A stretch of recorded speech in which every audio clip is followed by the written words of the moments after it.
Conrail, formerly one of the primary Class 1 railroads of the Northeast United States toward the Midwest. The only time America's freight railroads were ever nationalized, well, except for during World War I, as Conrail's owner was the federal government for at least a decade or so. Conrail's been well known over the years. Just ask anybody in the railfan hobby about Conrail, and they'll either go, "Oh yeah," or "Oh no," depending on whether one loved them or hated them. But one thing is for certain, Conrail played a critical role in American railroad history. But nowadays, instead of competing with the likes of CSX, Norfolk Southern, etc., Conrail eventually became a conned rail line. The 90s was a pivotal time in railroad history, the final year of mega mergers before Y2K. Union Pacific was eating up their competition for breakfast, taking over the Rio Grande, Southern Pacific, and the Chicago Northwestern, prompting Burlington Northern to join forces with the Santa Fe in 1995 to create Burlington Northern Santa Fe, or BNSF for short. You also already had CSX and Norfolk Southern formed by their respective mergers back in the 1980s. Conrail would try and hang in there even with continuing success, but they would be soon split in half and crumble like 4-week-old cat barf on a carpet. So what happened? How could one of the most well-known Class 1s in American history be reduced to nothing more than an asset holder running as a husk of its former self? Well, today, 50 years later, we're going to turn the clock back and look at Conrail from its beginning and eventual demise.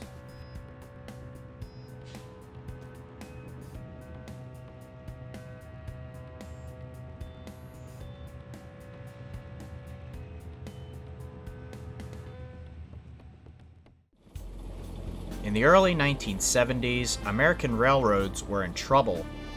They were losing money as fast as they were losing passenger and freight traffic to the airlines and highways.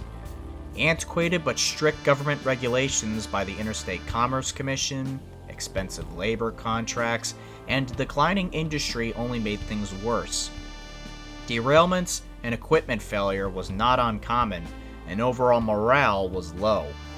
To add insult to injury, Hurricane Agnes made landfall in 1972, destroying many right-of-ways and causing mayhem across the Northeast, becoming the costliest hurricane in American history.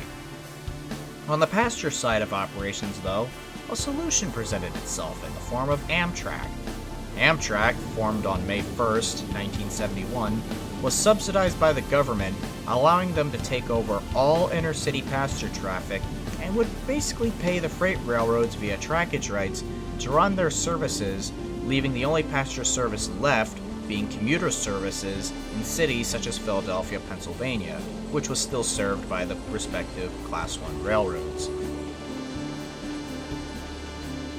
A bombshell soon dropped in mid-1973 when officials with the bankrupt Penn Central threatened to liquidate and cease operations by year's end if they did not receive any government aid by October 1st, much like what happened to the New York, Ontario, and Western, who practically disappeared just like that by 1957. This motivated Congress to think, hey, you know what? Nationalized railroading worked with Amtrak. Why don't we create a bill that would nationalize these bankrupt railroads in the Northeast and save such services?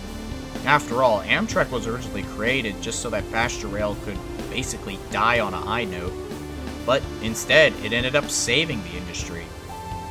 The Association of American Railroads, however, disagreed, submitting an alternative proposal for a government-funded private company.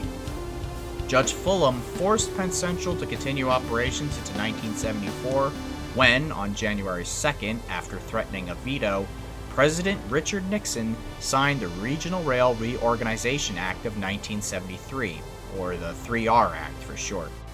This provided interim funding to the bankrupt railroads and would give birth to the new Consolidated Rail Corporation, but everybody knew it simply by its simplified and official name, Conrail.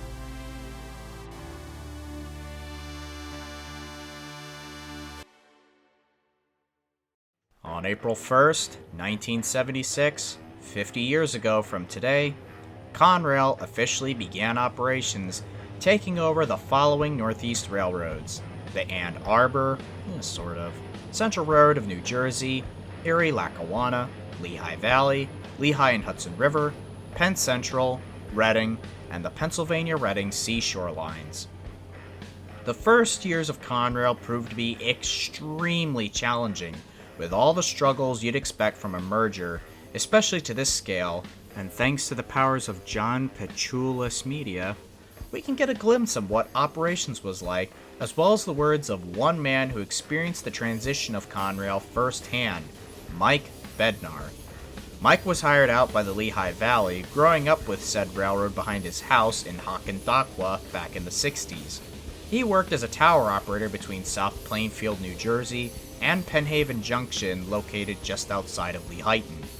He later worked as a yardmaster for Richard, Florence, Bethlehem, and Allentown yards as well. His first day with Conrail was quite spicy, to say the least. Conrail started off with a bang.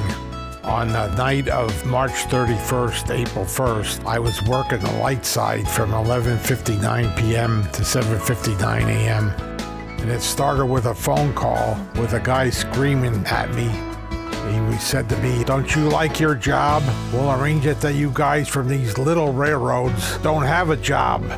I just said, "Who the hell are you?" And he said his name was George T. Daly, the new superintendent of Conrail. And I promptly hung the phone up on him. The phone rang back, and he said, "Let me talk to the train master." And Red Rao got the same nonsense. And when Red Rao hung up the phone, he turned to me and said, "Well, we're off to a bang, Mike." And it remained that way for my entire Conrail career. Conrail proved to be highly unprofitable in its infancy. Despite receiving billions of dollars from Congress, the corporation declared huge losses on its federal income tax returns from 1976 to 1982, including a net operating loss of $2.2 billion during that period. Congress then passed the Northeast Rail Service Act of 1981, which amended portions of the 3R Act by exempting Conrail from liability for any state taxes and requiring the Secretary of Transportation to make arrangements for the sale of the government's interest in Conrail. Gee, I wish I was exempt from state taxes. PA taxes are brutal. The passing of the Staggers Rail Act would also further help Conrail, as the antiquated Interstate Commerce Commission would finally lose its tight stranglehold that had handicapped Conrail, its predecessors, as well as the railroad industry in general for long enough. After that, Conrail, under the aggressive leadership of L. Stanley Crane, a former Southern Railway CEO, began to improve and reported taxable income between $2 million and $314 million each year from 1983 to 1986. Through that time, Conrail sought to improve the messy state of the former railroads inherited under their control, including their power and rolling stock. For a while, many of Conrail's locomotives sported their former road's colors, with CR patches on their nose and sides, usually on top of where the former railroad's logo used to be. Eventually, though, a lot of locomotives saw their origin road paints removed in favor of Conrail colors. The locomotive's cabin body would be painted blue, with white lettering and two stripes that looped near the middle of the locomotive's sides, forming what became known as the can opener logo. The number boards were black with white numbering as well. A unique trait to Conrail locomotives were red marker lights in the nose. While passenger locomotives and predecessor railroads also shared marker lights like this, Conrail was the only freight railroad to keep this tradition of marker lights the longest, all the way to the very end. A second style of livery would show up in 1991 with a similar design, but adding a large Q on the sides wrapping around the can opener, and the lettering was changed to Conrail Quality for advertising purposes. Of course, when Conrail was first formed, that was also around the same time America's bicentennial was around the corner, and Conrail wasn't going to miss out on that, painting quite a few locomotives in bicentennial liveries to celebrate the occasion, including GG1 prototype 4800, nicknamed Old Rivets, which was more than likely Conrail's oldest locomotive in their fleet upon the creation of the company, being built for the Pennsylvania Railroad in August of 1934. How fitting. Okay, fine. Second oldest. The oldest were 5 New York Central S motors that lasted up until the 1980s, originally built in the 1900s. But they never saw Conrail lettering, so I'm just gonna ignore them. Sorry, New York Central fanboys. Though Stanley Crane was making a profit with Conrail, it did come at a cost. Like after most mergers, there was the burden of excessive or duplicate trackage, which was costing the taxpayers and the company more and more money. This saw track removal in spots such as Horseshoe Curve, which dropped from 4 to 3 tracks, something that still bothers me. The Lehigh Valley main line between Lehighton and Allentown seeing abandonment and eventually removal due to it being parallel with the nearby Central Road of New Jersey trackage, much to the dismay of Mike Bednar. Here they are, stopped at our place in Hockendackwa. A sad day. Many secondaries and branch lines, even those with ample business, seeing further maintenance deferring because of budget. Oh my, oh no, look at them. So disappointed they're derailed, believe it or not, on the Miracle Mile between Vexit and Jetto Colliery. And of course, staff seeing relocation to where needed or being flat out laid off. For many, the latter was the only option. Even the equipment saw the pinch, with Conrail retiring a lot of locomotives, including their entire electric fleet, after abandoning their electric operations by March of 1981, due to the age of some of the engines, Amtrak not being fond of freight on their right-of-ways, and of course the cost because of the trackage rights, and new electric locomotives don't come cheap. However, a lot of the older power, namely EMD GP7s and GP9s, got second chances in life with rebuilds. All of them saw their dynamic brakes removed to save cost, their 567 series prime movers having their cast iron air blocks replaced with steel ones from the 645 series for ease of maintenance, and some saw their high hoods chopped down for short hood noses. They were also reclassified as GP8s and GP10s respectively. Conrail executives also had a habit of making operations of foreign roads or companies on their rails incredibly difficult, and while in some cases it could be justified, like in SEPTA, in the Delaware and Hudson's case, it was like kicking a puppy. A sick puppy. That'll probably be a story for another video, but to sum it up, Conrail siphoned traffic for the Delaware and Hudson, who had trackage rights over Conrail, especially toward Philadelphia with intermodal container business, competing directly with the Chessie, causing trains to shrink or be combined, and the company to face financial hardship, as well as multiple owner changes. It wasn't all negative though, as many main lines saw increase in speeds on improved right-of-ways and much more freight traffic, such as intermodal freight, which every railroad by that time in the 1980s was jumping on the bandwagon. Conrail also took responsibility for many commuter rail operations such as in Philadelphia and New York, though they would eventually pass it down to state-run agencies by 1983. Many of the right-of-ways Conrail sold off wouldn't go to waste either.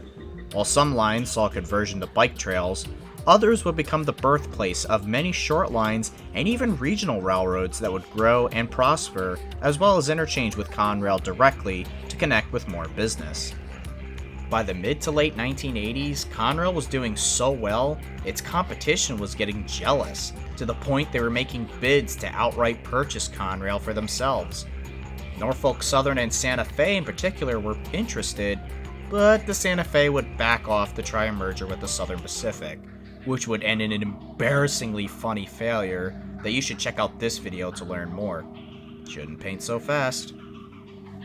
Norfolk Southern got very close to taking over as early as 1986, but backed off after other railroads protested the idea.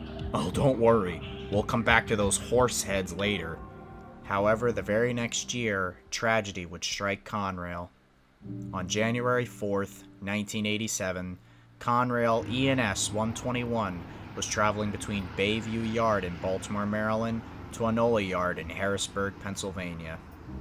The train crew was passing a marijuana joint back and forth, and reportedly even had a portable TV in the cab that was later thrown out.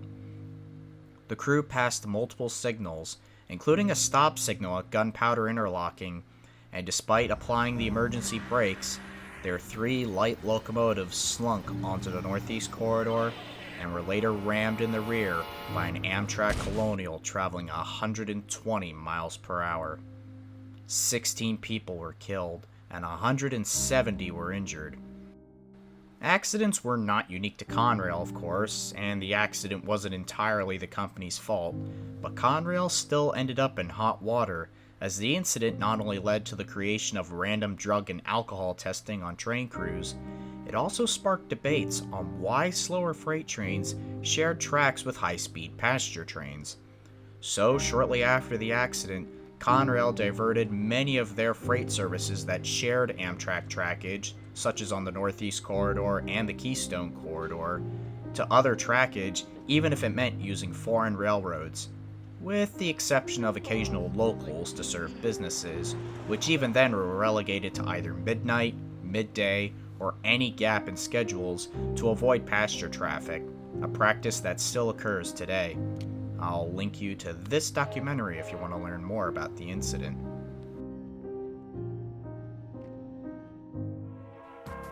That same year, President Ronald Reagan signed a bill changing the course of Conrail history forever by authorizing the sale of its stock to the public. In other words, Conrail was going from a government-owned entity like Amtrak to a private Class 1. The stocks went on sale on March 25, 1987, at $28 a share, the largest single initial public stock offering in the history of the New York Stock Exchange. It netted the government $1.6 billion, plus $300 million of Conrail's cash, and a return of $2 billion worth of tax credits. Conrail soon took comfort as a member of America's Super 7 freight railroads at that time. Conrail also managed to weather the recession of 1990 and 1991, buying back stock, cutting expenses, restructuring services, yard closures, selling off more right-of-ways for either removal or new owners, and trimming locomotive and rolling stock, most notably anything older than the 1970s, including many end-cab switchers, GP30s, even the GP8 and GP10 rebuilds, and so on. But there was one more challenge ahead of Conrail. The year 1995 rolled around. While the locomotives got bigger and bigger, such as Conrail's unique SD80 Max that could push over 5,000 horsepower, the competition was shrinking. The Super 7 had whittled down to just 5, with the Santa Fe merging with Burlington Northern to create today's Burlington Northern Santa Fe, or BNSF for short. Union Pacific was eating up its neighbors for breakfast like a serial killer, so nothing's changed if you've been reading the news lately. The D&H saw so many ownership changes, which by then they were under the control of the Canadian Pacific, and so on and so on. BNSF and UP had their fair share of trackage out west in steady competition. CSX and NS spread out between the Midwest and the Southeast, and Conrail being the primary player in the Northeast, but also the Midwest to an extent. Oh, and you had the Canadians here and there too. Norfolk Southern tried again to make a move on Conrail, but it once again amounted to nothing. Then came 1996, when a bombshell dropped announcing CSX's plans to merge with Conrail. To say that Norfolk Southern lost their shit would be putting it politely. See, the reason why CSX and Norfolk Southern couldn't flat out merge with Conrail all by themselves all came down to stamping out competition and the risk of monopolies. For example, in Philadelphia, Conrail was the dominant railroad, sure, not to mention that was their headquarters, but CSX had trackage and the large East Side Yard already in Philly thanks to a former Baltimore and Ohio main line that ran nearby the former Pennsylvania Railroad, now Amtrak Northeast Corridor, between Philadelphia and Baltimore. Speaking of Maryland, you already had 3 railroads there. On top of Conrail's presence from the Pennsylvania Railroad trackage, Norfolk Southern had trackage into DC via the former Southern, and CSX with, you guessed it, Baltimore and Ohio, as well as the recently acquired Richmond, Frederickson, and Potomac that had been acquired in 1991. In other states and cities, the story pretty much begins to repeat itself, which begged the question, how can you let one or the other take over Conrail without causing a monopoly and upsetting everybody? Simple. Say this pizza is Conrail.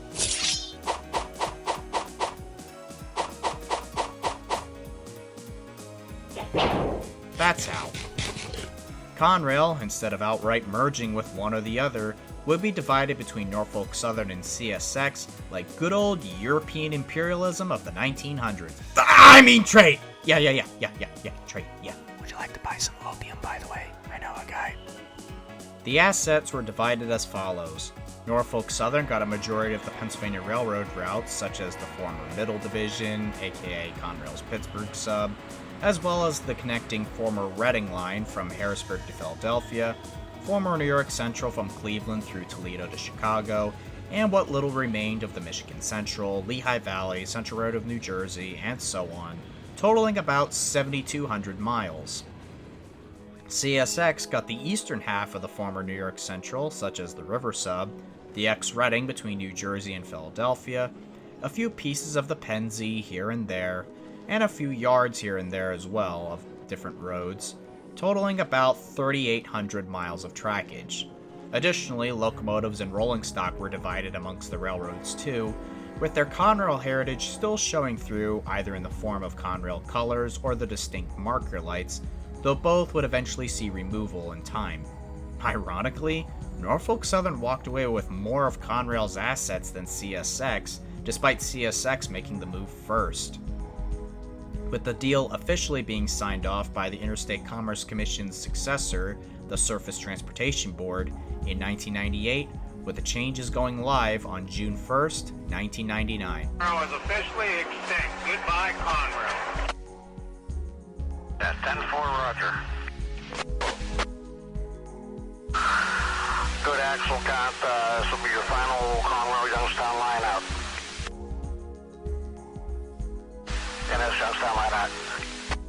Many would say this was the death of Conrail, but technically, Conrail still exists to this very day. Yeah, that's right, Conrail never really died. Remember that conflict in territory that I mentioned earlier? Even after the splitting of Conrail between CSX and Norfolk Southern, there was still the concern of monopolies in Philadelphia, New Jersey, and Detroit, Michigan. That's where Conrail's current form of existence comes into play.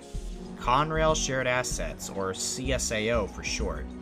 The company is jointly owned by Norfolk Southern, owning 58%, and CSX owning 42% of the company, operating as essentially an interchange donkey for the two railroads, using both railroads' locomotives in the form of primarily Norfolk Southern GP38-2s, CSX GP40s, as well as all the oddball crap like High Hood GP38s, ex-Erie Lackawanna SD45-2s, the list goes on. CSAO operates and maintains 1,200 miles of trackage across the 3 states and hop in between Norfolk Southern and CSX yards, as well as shipping local customers, as well as owning maintenance of way equipment so they can maintain all 1,200 miles of that track. CSAO still runs today, and in a funny bit of irony, Conrail has existed longer as CSAO than it has as a full-on Class 1. Now that's just sad. For those that are Heritage Unit fanboys, there's about 5 Conrail Heritage Units out there. Geez, you think that's enough? There's been numerous debates about whether Conrail could return as a nationalized Class 1 freight company across the country, let alone if America's freight railroads would be nationalized in general, especially with what Union Pacific is trying to do. But I think that's a topic worthy of another video, and I don't want to start another flame war in the comments section, so I think I'm gonna end the video here. Whew. Wow. Going over Conrail in one documentary. That was quite the undertaking. Hope this video does some justice because that was a lot of research to scale through. I didn't even get into half of the smaller bits as well, like all the short lines that spawned from all the stuff Conrail sold off, to the said partnership with the short lines in the form of Conrail Express. But that topic's already been covered by Cal Unit Productions, so give his video a watch if you want to learn more about that. While you're at it, go check out John Petrulis Media. Without their content of Conrail and the former Northeast Railroads, this video would have not been possible, even if I only did just use Train Z simulations here and there on top of it.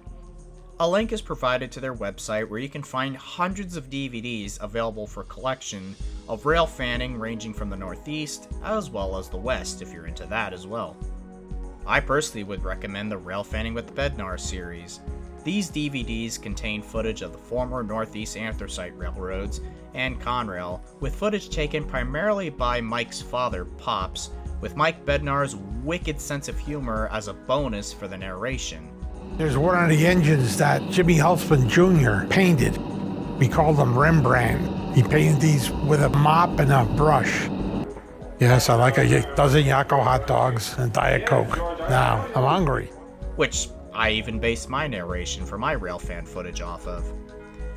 Head on over to johnpmedia.com now to see the collection and make orders of DVDs to relive a little bit of history of better times. Anyway, that about wraps it up for this video. This is sorta like my Penn Central documentary that has been stuck in limbo for years, mainly for budgetary reasons, but I wanted to try something different and fun for April Fool's Day. Or Conrail Day, if you want to go that route. Will this become a recurring series with other railroads? I don't plan to, because my expertise is on Northeast roads, and I know basically diddly squat about anything west of the Mississippi. But who knows? As always, take care. We'll see you next time.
Harrison be damned.